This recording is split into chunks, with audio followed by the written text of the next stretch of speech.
Well, thank you guys so much for coming. I really appreciate your time and everybody joining us today.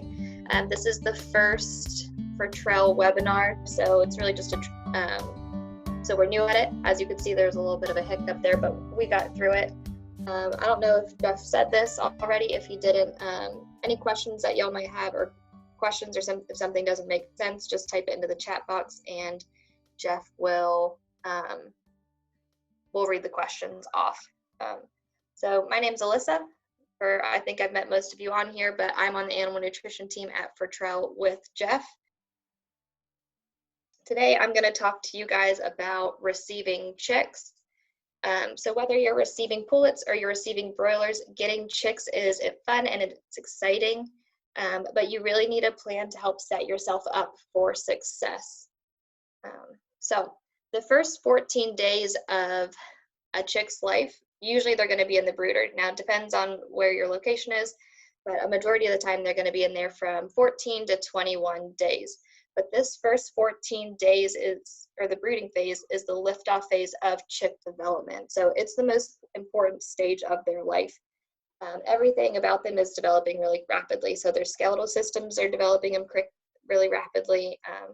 Their digestive system, muscular systems, neurological systems, everything is developing quickly. So it's really important to make sure that you're setting them up for success, and that's in terms of making sure that you have a well-balanced diet, making sure that your brooder setup is good, and that it's temperature controlled, because chicks can't regulate their body temperature, so they need us to help them do that. And also water is really important as well, and we'll talk about all of those things a little bit later on. So once you get your chicks, if you're seeing a lot of mortality, especially within the first 2 days, this is going to suggest that you're having issues with chick quality. So that's chick quality and hatching processes, and also shipping issues. All of those deaths are usually associated with deaths within the first 2 days. These things are a little bit more out of your control, because if you're not hatching your own eggs, that's the hatchery is having issues, or we can't control the male. And especially with the coronavirus that we're seeing right now, I think male has been a little bit slower than usual. So again, these things we can't control.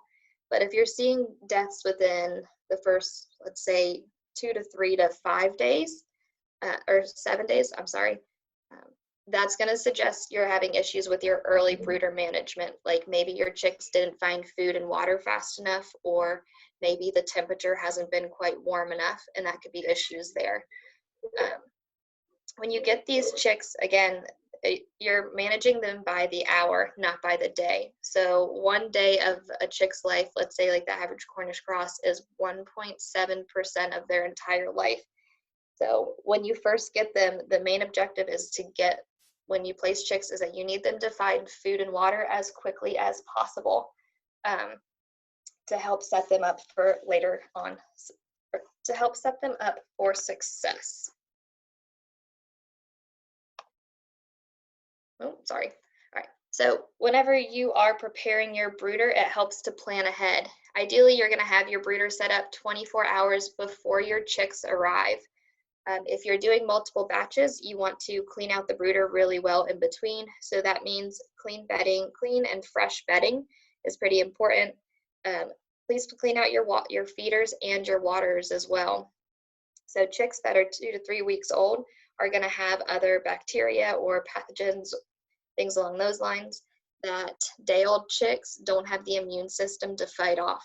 So a clean environment is really important for baby chicks. It's important for any young livestock, whether that's piglets, calves, chicks. Cleanliness is really key for success, and you're really trying to set them up for their later growth. Right.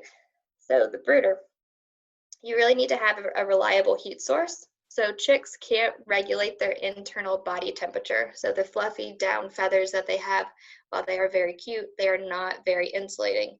So in the wild, they would have their mother hen to help keep them warm. However, they don't have that in the brooder setting. So we need to provide them with heat. and source some kind of reliable heat source like an infrared heat lamp or propane heater, whatever is going to work best in your setup, just something that is going to be reliable. And you want to turn this heat source on 24 hours beforehand. And the reason you want to turn it on early on is because you're trying to heat up the brooder. So you want to heat up the bedding as well. The bedding and feed needs to be warm, and also water needs to be warm as well. The brooder temperature for the first 7 days should be 95 degrees at chick level. And don't guess at this. You can get a thermometer, you can get a cheap thermometer from the store. They're not mercury anymore. I'm not really sure what they are, but they're small. And you want to place it somewhere at chick level. If you could put them in multiple places, that would be ideal. But again, at chick level, it doesn't matter what the temperature is up where you are because they're not up where you are. You also get a digital infrared thermometer. They're relatively cheap. You can get those for, I think, under $30 on Amazon.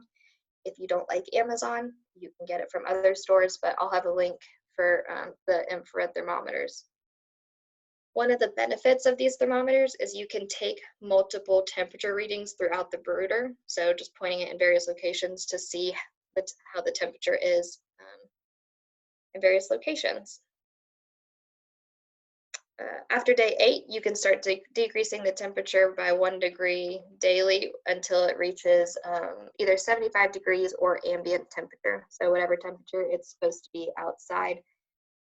Humidity does play a role in this, but in terms of controlling humidity, not everybody is set up to do that. So later on, I'm going to talk about watching chick comfort and chick placement to kind of help figure out how cold or hot these chicks are.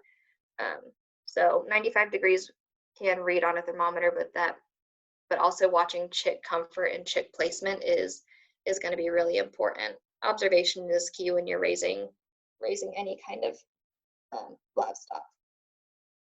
Right.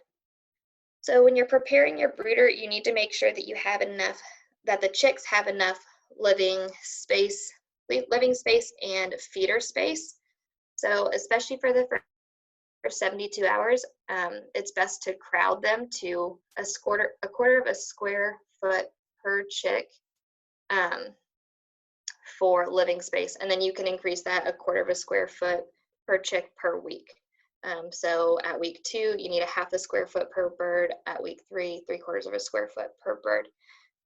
But you want to crowd them for those first 72 hours because you're trying to help limit the amount of space they have to help encourage them to find feed and water. Another suggestion is to lay out brown paper, preferably something unsurfaced so that it's not too slippery, or corrugated brown or corrugated cardboard. If you want to put that on top of the bedding, only do that for 72 hours. Putting that on top of the bedding will help prevent them from eating shavings. So chicks are just going to peck at anything that they can find, whether it's feed or whether it's bedding. But if they get bedding into their system, they don't digest bedding, and that's not really going to be beneficial for them. So putting out feed, or putting out this cardboard and then putting feed on top, is going to be helpful.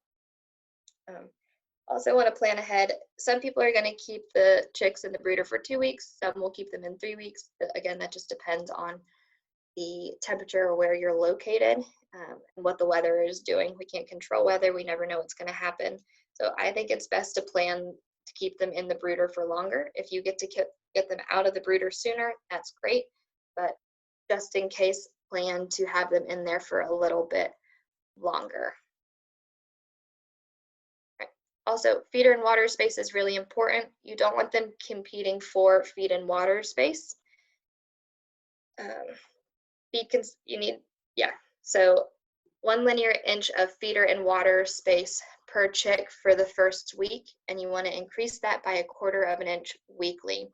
If you're doing nipple waters, that's 10 to 12 chicks per nipple. If you're doing the round plus on waters or the bell waters, that's 3/4 of an inch per bird, and then you can increase it by 1/4 of an inch to 1/2 an inch per bird per week. But living space is important. A big thing watching living space is you're watching manure load. So if you have your chicks too tight, that's going to increase your manure load, and it's probably going to increase the amount of ammonia that's in your brooder. And chicks are really sensitive to ammonia. They start smelling it, I think, way before we do. I can't remember the exact number. I think it's 10 parts per million, and I think humans can smell ammonia at 20 parts per million. But the point in that is ammonia can affect their respiratory system, and if they're having issues with their respiratory system, that's going to affect their overall growth and livability. So we're trying to reduce the amount of ammonia that's in the brooder.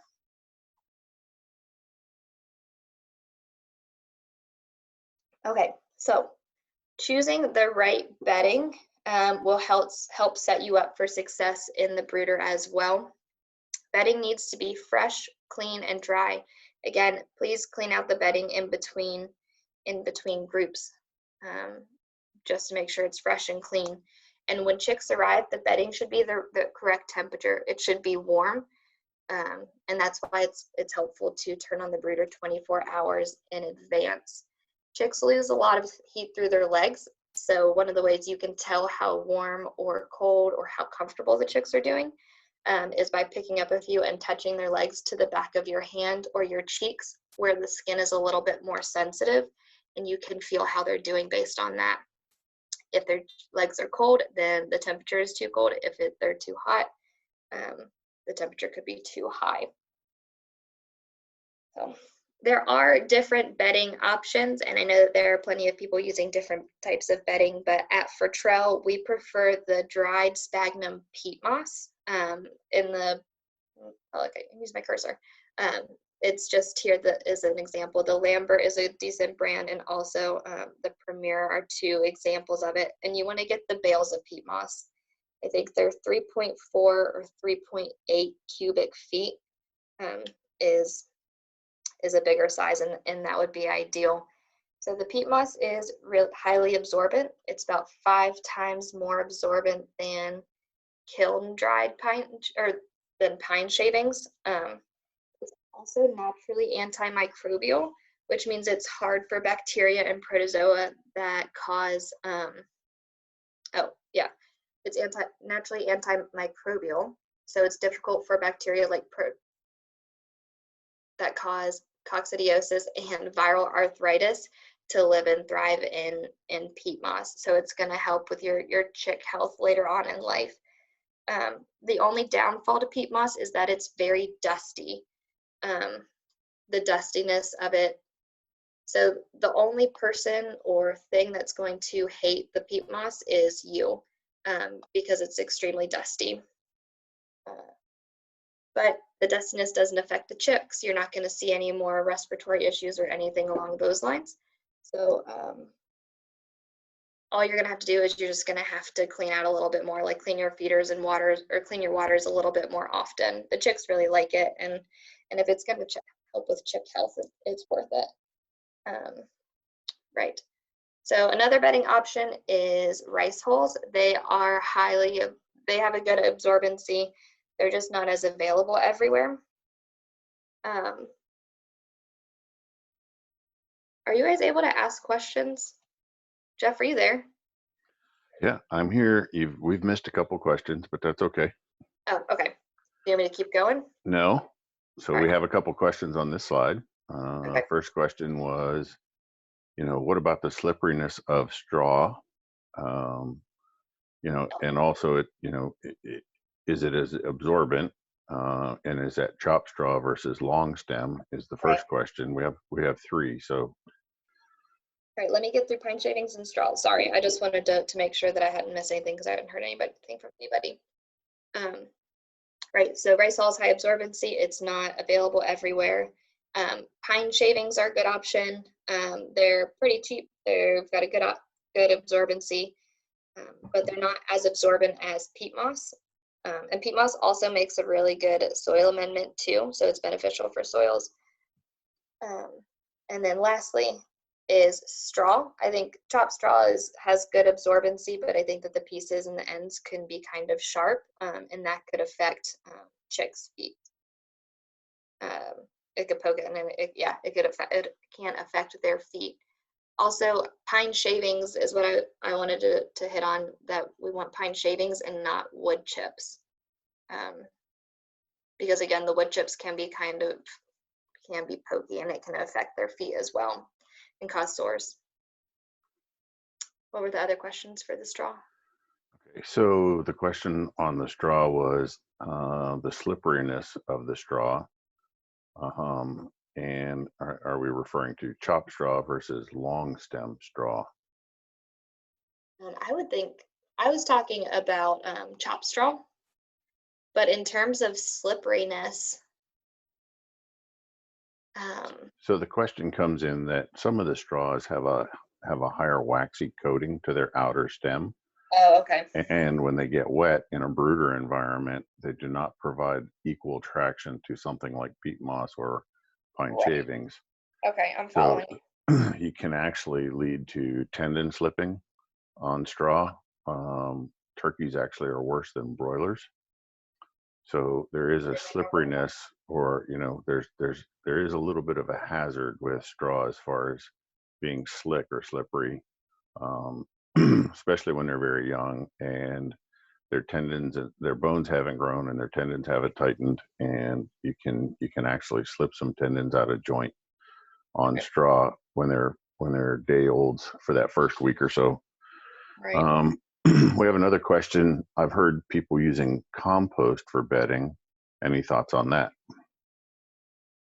So my only concern with compost would be the bacteria that's in there, but I don't know enough about what's in compost to speak terribly intelligently on it.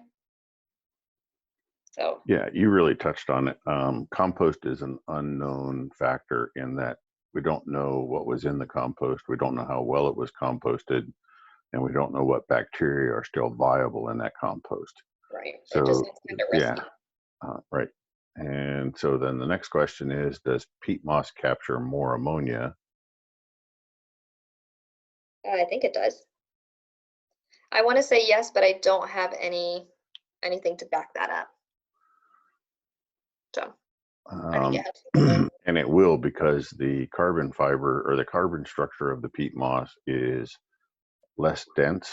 Um, so it will react with the nitrogen or the ammonia quicker. And the same person asked, is there a difference in the size of pine chips?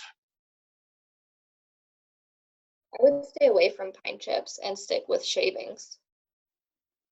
Okay, so there's different grades of shavings, I think is what they're getting at. You can get a large shaving or flake, and you can get a medium, and you can get a fine. They get graded out in some places. Right. So the pine shavings I'm familiar with are the ones that we would take to horse shows, and I mean they were a bigger size. I think for pine shavings, I don't think that the size is necessarily very important. I think shavings are okay because they're not going to be real jagged. That's my opinion. So we have a question about, what about sawdust? What about sawdust? I've never been a huge fan of sawdust. I don't. I've just never been a huge fan of sawdust. So a little bit about my background. I've always grown up working on horse farms, and I just thought that pine shavings, they did a better job. Um, that's my opinion. Okay, so the next question is, does straw mat more, or does it stay fluffy? Does it mat more? Yeah, does it mat, or does it get, No, I I don't would know. say it's going to mat down a little bit for sure. I mean, if you look at a pin that's been freshly bedded with straw, and then you come back like 3 hours later, it definitely mats down. Okay. I don't necessarily think that matting down is going to be that big of a deal. You're just looking for wet spots and paying attention to ammonia. That's what I would be concerned about. Yeah, and then back to the size of the shavings, that was, that came up again, is, pointing out the size of the shavings, you know, when at a certain age, and what the participants asking is, so if you get the fine shavings, the chicks are more likely to eat those, not knowing that they're not food. Oh, okay, And that's a good point. the extremely large shavings actually are very fearful for a chick. So when you can find them, you want a medium-sized pine shaving if you're not willing to use the peat moss. Okay, interesting. We had another question on the prior slide about cardboard on top of feed. Yeah, Did you on mean feed top on of like top of cardboard? on top of feed prevents. I did mean that. That's Yeah. an error in the presentation. So you want to have the cardboard or paper. And again, I don't think I mentioned this before. You don't want to use white because the white is going to reflect light and that's going to be pretty bright and it bothers them. But you want the cardboard on top of shavings or whatever bedding you're using or peat moss, and then feed on top of the cardboard. Yes. Right. Any other questions? Oh, you're up to date now, but when you get to the end of the slides, please stop. Okay, will do. All right, so that's everything for bedding. All right, so now that the brooder is set up, it's All right, time. hold on. We just had a question pop in on that last slide. So Okay, can you use egg flats for feed? yes.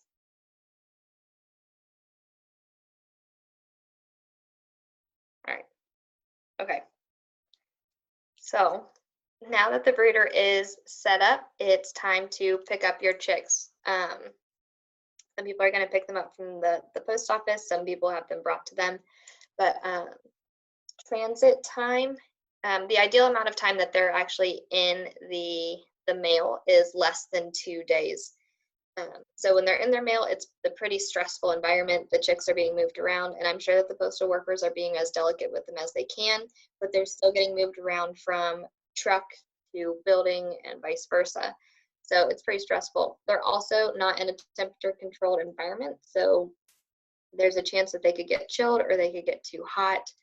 Um, so 2 days is ideal. Less than 2 days is ideal. 3 days is manageable, but it can be kind of tough on them. And then anything more than 3 days is pretty risky. I think you're probably going to have a lot of issues with that. Once the chicks have hatched, they have enough nutrients stored from their yolk sac for about 5 days. Um, but you really don't want them to go that long without getting any kind of feed. When you're bringing them home from the post office, you want to try to keep the chicks your vehicle as warm as possible, as chicks are not able to regulate their body temperature, and try to keep the windows up to avoid any, because if you have the windows down, that can create any kind of cold draft, which could chill the chicks, and that's not ideal. Right, any questions on that side? I'm going to move on. Okay, so water is an essential nutrient for all Oh, walks. Oh, Alyssa, sorry, yeah. I was muted. Back up a slide. Okay. All right. So earlier on, we had a question. What can you do for those chicks that are stuck in the mail system too long? Is the first question. So whenever you get them, Yes. okay. I would say just trying to do their best, making sure that they have access to feed and water, getting putting apple cider vinegar and sugar in their water to kind of help give them a little bit of energy, is probably the best thing that you could do for them.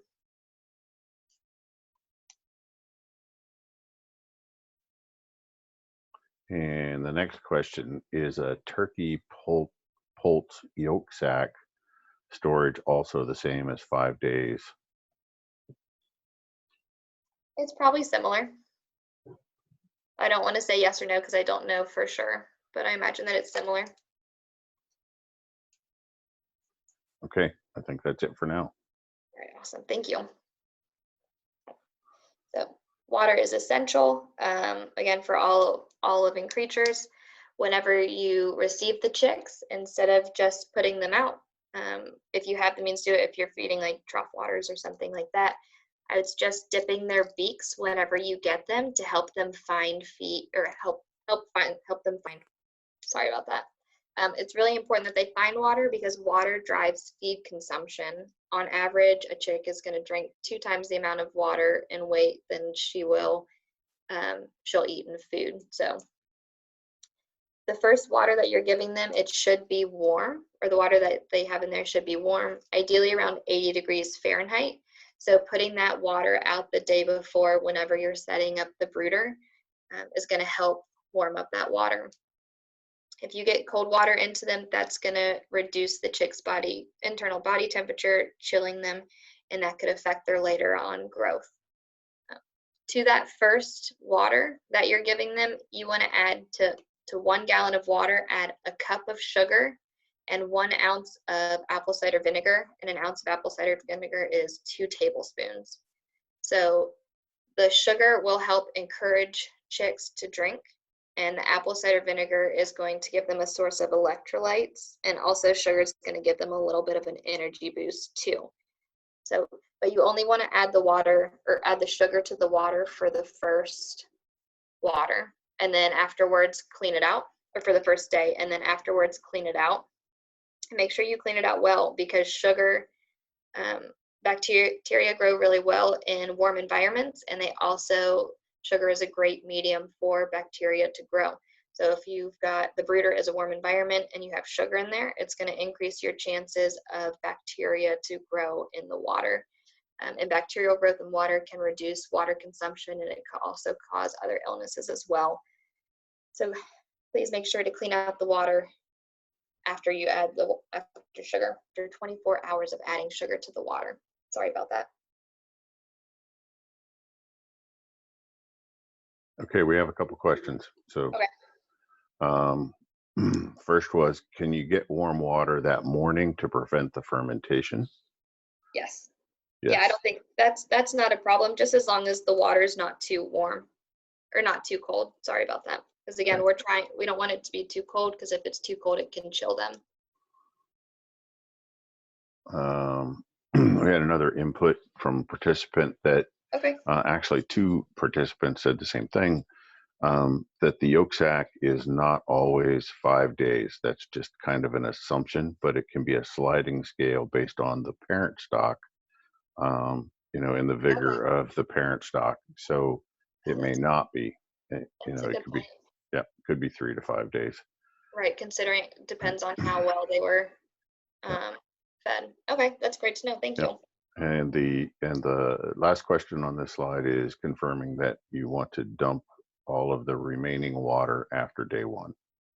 I would, yeah, only because of the sugar that's in there. I mean, you could probably leave it for 2 days, but I'm just concerned about bacterial growth. That's what I would be aware of. And you're trying to keep it as clean as possible, because these chicks don't have a very good immune system. So. Okay, another question just came in. What would affect the nutrition? Egg quality, what would affect the nutrition for the chick? You mean like the yolk sac? If they're asking about like the nutrition of the yolk sac, then it would be whatever the breeder stock was fed. I imagine I would have a lot of impact on that, and possibly how the eggs were stored might have an impact on it. But I definitely think that the diet of the breeder flock is gonna play a role in that. Okay, that's the last question on that slide. Okay, great. So I want to talk to y'all a little bit about basic feed expectations. And I know that Jeff is going to be doing a webinar in a couple weeks as well, and he's going to talk a little bit more about feed. But the feed that you're feeding your chicks needs to be fresh, it needs to be balanced, and it also needs to be accessible. So what I mean by feed needs to be fresh, ideally you're feeding it within 10 to 14 days since the manufactured date.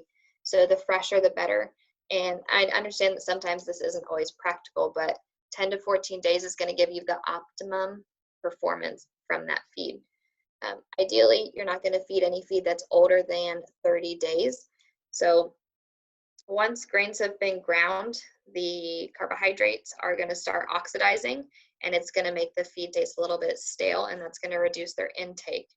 Also, if you have feed that's over 6 months old, so like if you're using Fertrell's Poultry NutriBalancer in your feed, um, vitamins are not very stable. So after 6 months, the vitamin levels in the feed are going to start to deplete pretty rapidly, which can affect their immune system and cause other issues and can affect the chick health and could possibly lead to death. So you really want to make sure that your feed is as fresh as possible. The feed also needs to be balanced for the chick. So while they're in the brooder for 2 to 3 weeks, you want to start them on a broiler starter feed. Depending on your breed, it'll be 20 to 22% protein. So for Cornish cross, 20 to 21% will work well. For the Freedom Rangers, you can feed a 22% protein.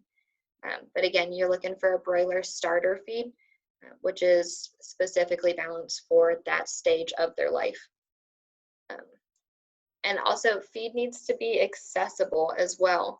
So you want the chicks to find feed as quickly as possible. So the chick's eating habit is formed within the first 72 hours of their life. So getting feed into them as quickly as possible is really important for setting up their eating habits later on. So we want these broilers to eat as much as we can get into them and of a well-balanced feed, because we want them to grow, and we want them to grow quickly, and we want them to grow well.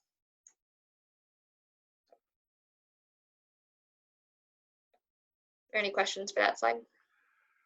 There was one of the participants who's been a long time Fertrell user said, didn't the starter protein guidance for Fertrell be 19 or 20%? Right. That's a great question. So if you're going, the 20 to 21% protein is if you're going to be feeding a starter feed and then switch them to an 18% grower feed. You can, if it works in your management system, to feed one ration from day one to processing, then you're going to feed a 19.5% protein.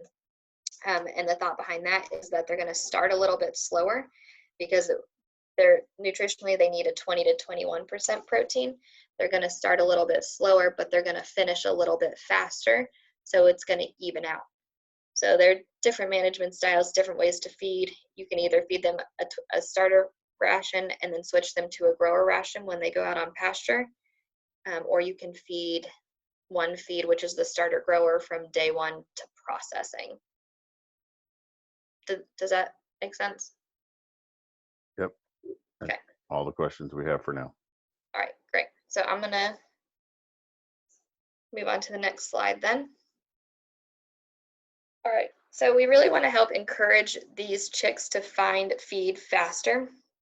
So in nature, a natural setting, their mother hen will show them the ropes. They're going to show them what they should eat and what they should not eat. Chicks are just born with this innate instinctive pecking behavior. They don't know what they're pecking at, and they don't know where they're pecking. They're just pecking to peck, and they're usually putting what they're pecking at into their mouth, which is one of the big reasons that we want to lay out that cardboard, or the corrugated cardboard, or the brown paper, and put feed on top of that, so that what they're pecking at is feed, and they're not pecking at the shavings and eating the shavings. Again, we want to crowd the chicks for the first 72 hours in 4 chicks per square foot. Crowding them is going to help them encourage feed, and will help encourage them to find feed. You can place the feed on the ground, like you can see in this top picture here. Oh, my cursor. In this picture right here, you see them. The feed is on top of the paper, and they're eating the feed as well. So you want to make sure that you have enough feeder space. You can also put out trays as well and put feed there. Basically, the aim is to make feed as accessible as possible, because you want their crops filled and refilled within the first 48 hours. So once you've placed your chicks, you want to place them and give them about 2 hours to get settled in, and then you can come back and check their crop. So collecting a handful of chicks, maybe 20 to 30% of your chicks, depending on how many you have, collect them, about 20 to 30 chicks, and you want to handle them. Please handle them with care. They are babies and they're very delicate, so handle them gently. Whenever you've picked them up, you can gently feel their crop. Like in this bottom picture I have is showing a good way you can of him feeling the crop. If when you feel it, if it's full and soft and rounded, that means that they have found feed and they found water.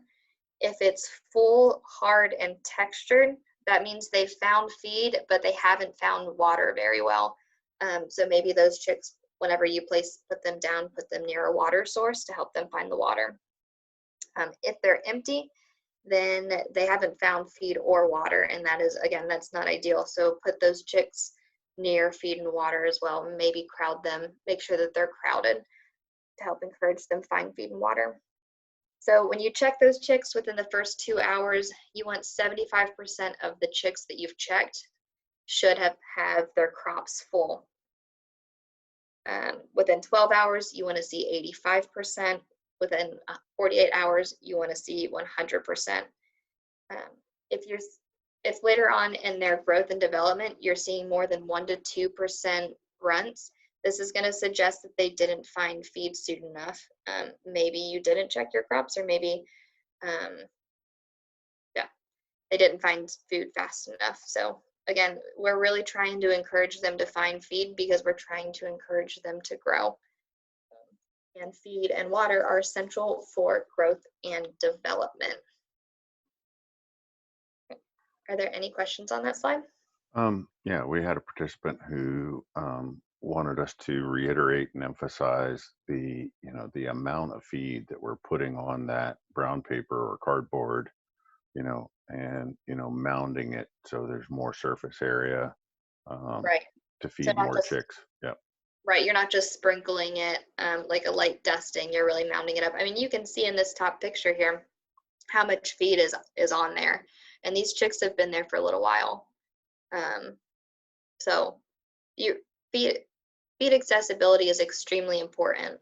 Feed accessibility, also you need enough feeder space. You don't want these chicks competing for feeder space because, one, that's stressful, and two, it's going to reduce their intake. So feed is crucial. Okay, that's the only question we had on that slide. Okay, great. All right. Last thing I want to talk to everyone about is the importance of observation. I think I mentioned this a little bit before, that observation is key to raising any livestock.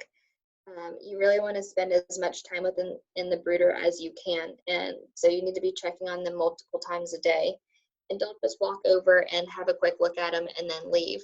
Come in and sit down for a few minutes and watch them, because when you first walk in, they're not going to be in their natural state. They're going to be a little bit startled. Maybe they'll run from you. Maybe they won't. But you still just want to hang out with them for 2, 3, 5 minutes would be ideal. But I understand that people are busy, and watch them. So watching chicks can help find small problems, but before they turn into big problems. When you're watching them, you want to watch the chick behavior.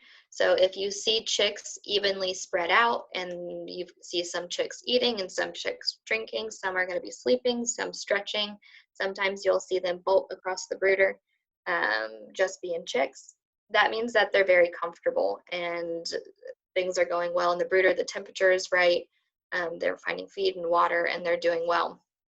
If the chicks are huddled together, especially under the brooder lamp or brooder light, then there's a chance that your brooder is too cold. I would suggest checking your temperature. If you don't have a thermometer, get a thermometer, and try to increase the temperature to help them get warmer. If the chicks are as far away from the brooder light as they can, or the heat source that they can, then that means that it could be too hot in the brooder as well. So you'll need to make some temperature adjustments there. And the gist of this is that it's so important to just pay attention to chick comfort, and making sure that they're warm enough. So chicks that get cold have impaired immune system and digestive functions, and they're going to have higher mortality. So making sure that the temperature that is right is really, really important. One thing I forgot to mention earlier, but the chicks crowding because it's too cold made me think of it. Um, in your brooder, if your brooder has 90-degree angles, I would suggest putting something to round out those corners to prevent them from piling. So if they've got corners, chicks will tend to crowd in those corners and pile on top of each other. And that piling can cause the chicks underneath to suffocate. And one thing I learned from experience is when you round out those corners, make sure whatever you're using to round it out goes either all the way to the base of the bedding, so all the way to the base of the brooder. So it's kind of, the bedding is built up, because I had a couple of chicks that dug under the rounded out corners. I used cardboard to round them out. 2 chicks got underneath there and got out of the heat source overnight. And when I came back, I think it took maybe 3-4 days, but eventually those 2 chicks ended up dying from ascites or water belly. A couple of symptoms of that is that they got really purple, and also their abdomen filled up with fluid. Whenever they first started looking really unthrifty, I would lift them up to see what was going on, and if I wiggled my fingers on their stomach, I could feel the fluid in their abdomen. It kind of felt like a water balloon. So it just shows the importance of temperature for these chicks, because they can't regulate their own body temperature. Are there any questions on that last slide? No, no questions. Just one participant wanted to point out that observation of your broiler chicks as often as possible in the first 3 to 5 days can and will significantly protect your investment. Right. Yes, observation is key.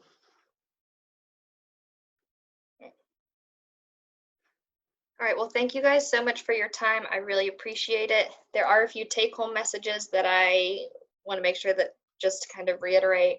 The first 14 days are critical for the future growth and production and development of these broilers, and essentially is going to affect your income on them.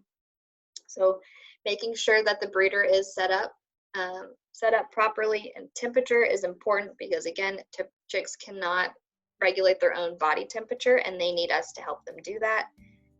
Feed needs to be fresh, balanced, and accessible, and water needs to be clean and fresh as well. So thank you guys so much.